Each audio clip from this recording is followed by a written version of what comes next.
course. So I don't know what I was doing. So something disappeared. Okay, No but let's problem go. at all. No problem. Again, it's a huge honor. I'm very happy to have you to be interviewing you for my blog. You're one of my Oh, most favorite educators. I adore you and I love you and I admire you for many, many reasons. For your work, for your enthusiasm, for all the good energy and the good messages you give out to educators and people. I'm always very happy to see you on social media and read what you're doing and all about your work, which we'll talk about today. okay, okay. Thank you so much, Vicky. Feel the same thing because I really appreciate and you inspire me a lot.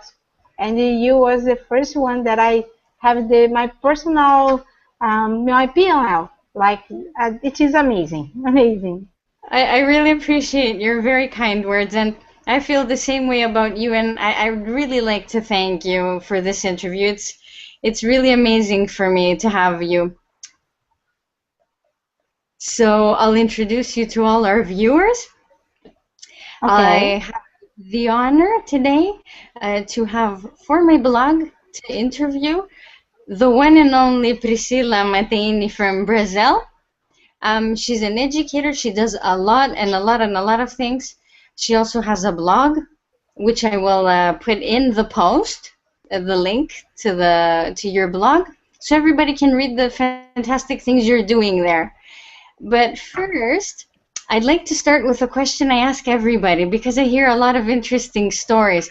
How did you get into education? How did you become a teacher? I have started teaching in 1996 in Rio de Janeiro when I came back from USA. So, as many people who have lived abroad, I think that as you know a language, you are able to teach it.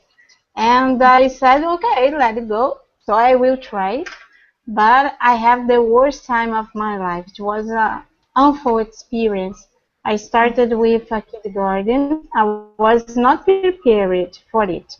And I was about 70 years old. So I had my hand a Michigan University proficiency, and I thought that I would be easy. But to teach, you have to be more than know the language. You have to be empathy. You have to have a heart in your classroom, and you have to be happy to be there. And after 6 months, I quit teaching.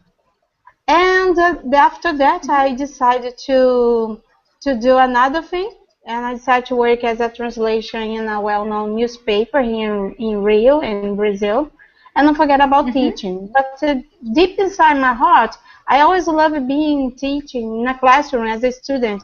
I had the greatest teachers in my way, all my way at college and post-graduation courses. So I decided that one day talked to my boss, my former boss. I told him that if I have to left the newspaper, I would be an English literature teacher, not an English teacher, but literature because I love literature. And he said, "Oh, you must follow your heart," and he was right. The years passed by. I left the newspaper, and then I moved with my family to Spain, and I decided to do whether one day, if I would back to Brazil, I started doing reading books about pedagogy. And one day in Barcelona, I did a summer course about social linguistics, and that moment changed my mind. And I moved back to Brazil and started teaching as a volunteer in a public school in the countryside of Rio de Janeiro. I suffered a lot because of the different reality, the life experience that I was exposed to, but they made me feel so happy and be there with them, teaching and helping them learning a new language. It was amazing, and all the time that I say to somebody, I don't count that time when I was a teenager. I started teaching real in 5 years ago. So 5 years ago, I started teaching. That is the story behind it. Wow, I'm so happy about that professor who told you to follow your heart and go back to education, because that's how we got to know you and we got to know your spectacular work. What a story! My God, it's fantastic. Oh, Um, thank you. you said you started reading books about pedagogy. Do you have a favorite one or one that you would recommend that we read? Oh yeah, I recommend the Paulo Freire because I used to read them at university here in Brazil, also outside. And when I come back, I read the Pedagogy of the Press. So it is very important for those who want to know more about pedagogy, social context, educational system. It is amazing educator, and it is interesting that when I was in the university, we used to talk a lot about Paulo Freire, but after I entered to the Brestiso, I heard many good authors, many good people talking about Paulo Freire as a reference, and this make me feel, wow, everybody knows him. I thought it was only in Brazil, but nowadays I can see that many people use their work. He inspired many teachers around the world. Hmm. His work is absolutely spectacular, and I got to know him from a fellow Brazilian of yours. Rose Bard told me about him, and that's how I started Yeah. reading as well. It's Oh, absolutely amazing, his work. It's spectacular. yes, it's fantastic. It's amazing. He is an Hmm. amazing educator. Hmm. I mentioned earlier that we got to know each other through social media. How did you get Yeah. onto social media? Because you use it a lot for your work. And what do you get from it? What do you feel you benefit from it as an educator? Well, in 2011, I was finishing a post-graduation course, and a friend of mine was very connected to Facebook. And she asked me to add her, and I said, "Oh, okay." So I, I add. Her name is Maíra. She is a teacher here in Brazil, and she's a friend of mine. And in that moment, I saw that many people that was doing the same course was connected to a Brestiço association here in Brazil that we help teachers to develop and inspiring the other teachers to develop the way that they teach.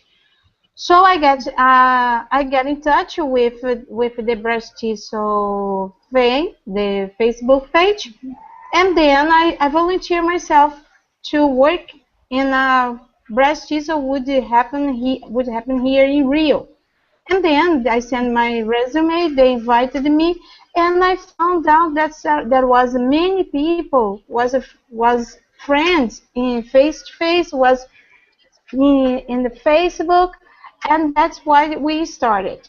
But the thing is that when I was there, I met them face to face by accidentally, which was pretty fun Wow. because I never met before Rosalie, never met before people like Bruno, Raquel, and other people by Facebook. So when I got to the after the breast tissue finished, so everybody was adding me. Well, it was like a how I get more than 20 feeds. Everybody gets to be in touch with me. I go, oh my God, what I did. I don't know what to talk about with all these people.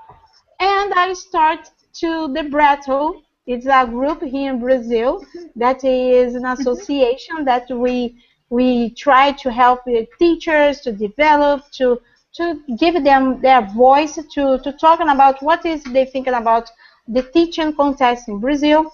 And it was amazing that we start sharing and also learning with them as well. And to tell the truth, my first PLM friends was not only one. So I have to say that it's four. It was Roseli Serra, Rose Hmm. Bart, Juan Uribe, and you, Vicky Lourdes. So after that, Wow.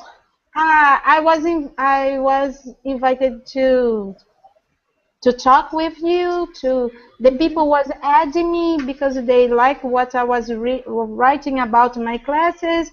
I try to put it on my Facebook like a diary, not for me to forget, but for people know that you can do some activity, some experimental practice in your classroom that's gonna be helpful for you and for your students. That's what the intention from my Facebook page. That's why I write all the time in English. I don't write all the time in Portuguese. People get mad with me because they want to know what I'm writing about and they don't know how to know. And you have to learn English. This is the way that you're gonna learn. So this is the way that I force many people around me to learn English. So this is was the story behind the Facebook, the social media. And after that, I got surprised because I was invited to join others groups like the Turkish teachers, and then I met many good friends from Turkey, and I fell in love with them. They are amazing people, and They sure they are. help me a lot, and they are from Istanbul, Izmir, and I found another group, and it's like one find another and another, so it is like a change, and It I absolutely. it's amazing. It's connecting each other, and we think that we are together all the time. It is amazing, yeah, and I love it. I know that I don't I'm being many times on Facebook, but I have time that I no now I can't stay there anymore because I have to study. I have to take care of my kids. I have to do Hmm. something else. So, but I miss all the time that I'm out. Oh my God, there's something new there. I had to check it out. So it is something like this. It's always like that. You see something, you say, okay, now I'll turn it off. And then you see something else and you just keep it on. Yeah, And yeah, yeah, wow, yeah. fantastic. I just love listening to you. You're so inspiring. And one of the things I Oh, find really thank you. interesting, no, it's totally the truth. And one of the things I find very interesting about you is all the work that you do with students that have learning disabilities or special needs. Would you like to tell us a few things about Hmm. that as well? That's a very important part of education, I think, and you are very much into it. You've also done a talk at Brazil, if I remember well. Yeah, I have done 3 talks these years about the special needs Hmm. because it is a very relevant subject. And what happens not only in Brazil, but I think is all over the world, teachers do not know how to teach them. And most of the time we get lost. We don't know how to deal with this kind of kids. And what happens, why I decide to do this? Because I saw my own kids having problems at school. And I thought, well, if my kids, it is having problems, many kids around me and around the schools and around the city, and it's gonna be like I try to see not locally but globally that many people would have help. And That's very important. Yeah.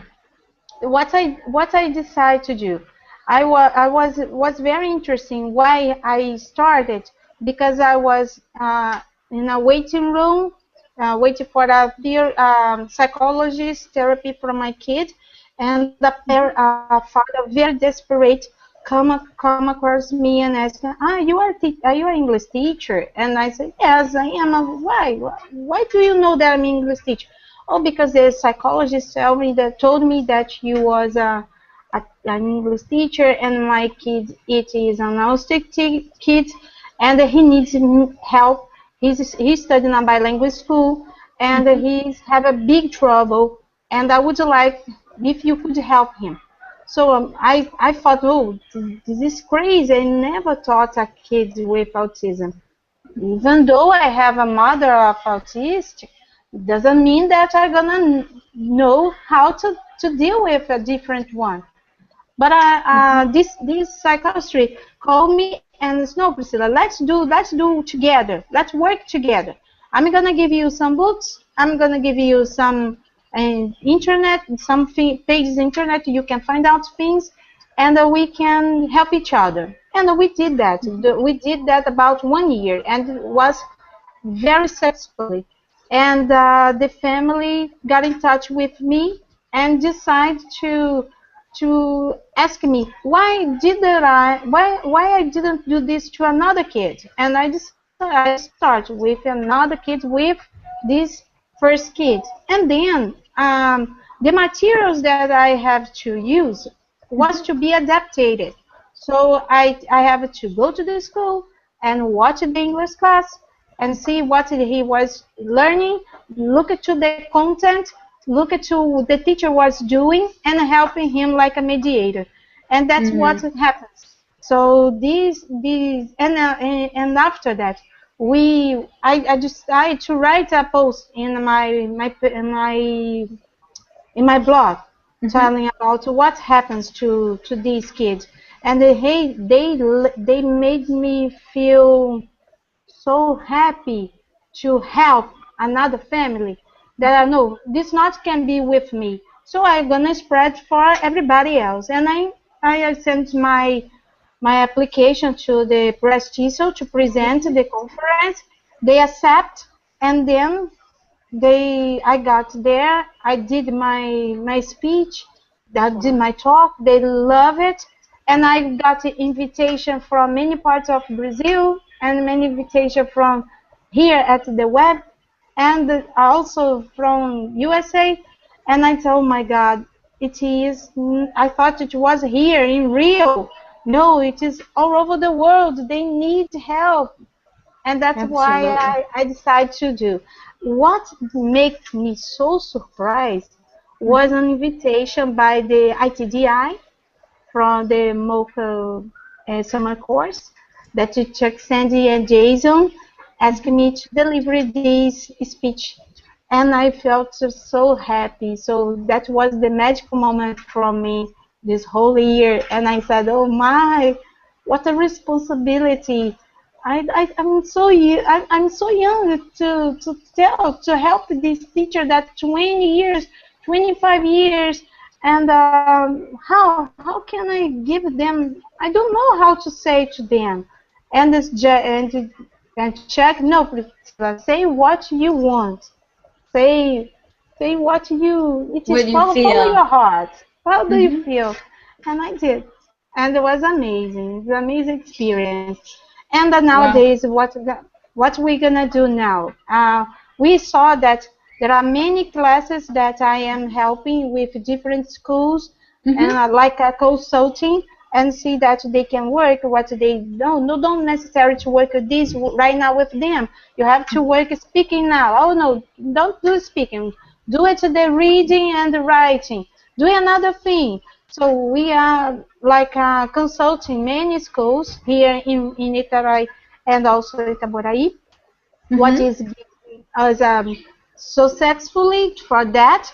And in the next year, we are trying to try to give into the to the students a Mhm. music therapy using in Wow. the English class. Yeah, so that's gonna be for the next year. I'm gonna be in the second semester, maybe in August 2015 in Washington again doing a music therapy course. Bravo, Priscilla. That's amazing. Wow. I Yeah. look forward to hearing more about that. I look forward to it very much. Will you be blogging about it? Oh, I'm so happy that you love it. No, I'm not blogging very often because of Mhm. this Yeah. consulting, that's these things that I'm doing. But I'm gonna be on vacation next Oh, month. Oh my gosh! fantastic.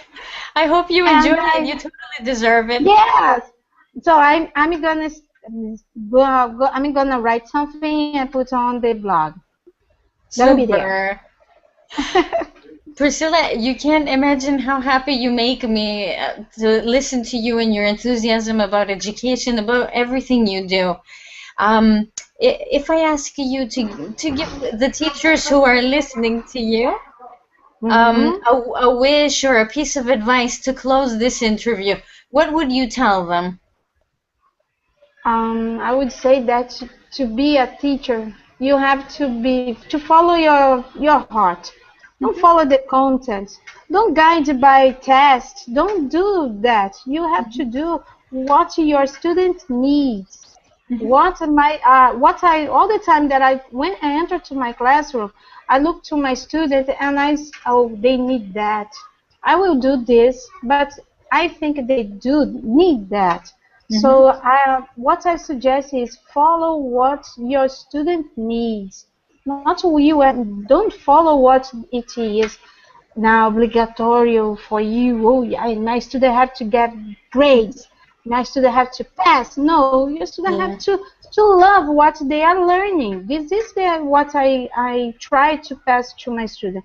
Love learning a new language. Love to be here. Enjoy your moment. This is the moment. 1 hour, 1 hour and a half. Be here with your heart and soul. Learn it without thinking about the grades. Not like this. This is the idea that I try to follow. It is hard, yes, but Mhm. Priscilla, what can I say? You're amazing. Amazing. It's the only word I can come up with right now. Thank you so much for this interview, oh for my your God. enthusiasm, for everything you do, for everything you teach us, and a huge obrigada from me for this interview. And Oh, de I hope nada, Vicky. I hope we meet someday face to face. We're gonna meet, yes, for sure. Yeah, I want to give you a big abraço, a big hug. me too, and lots of beijinhos. Yeah, many beijinhos. Oh Thank you my very God. much. Thank you so much, Thank Priscilla. you. Have a great holiday. Obrigada. Obrigada, Vicky. Valeu. Valeu! Thank you. Thank you. See you soon. See you. Thank you very much. Thank you very much. Thank you, everybody. Bye bye. Bye, Bye bye from everyone. Thank you. Thank you, Brazil. Bye Priscilla. bye.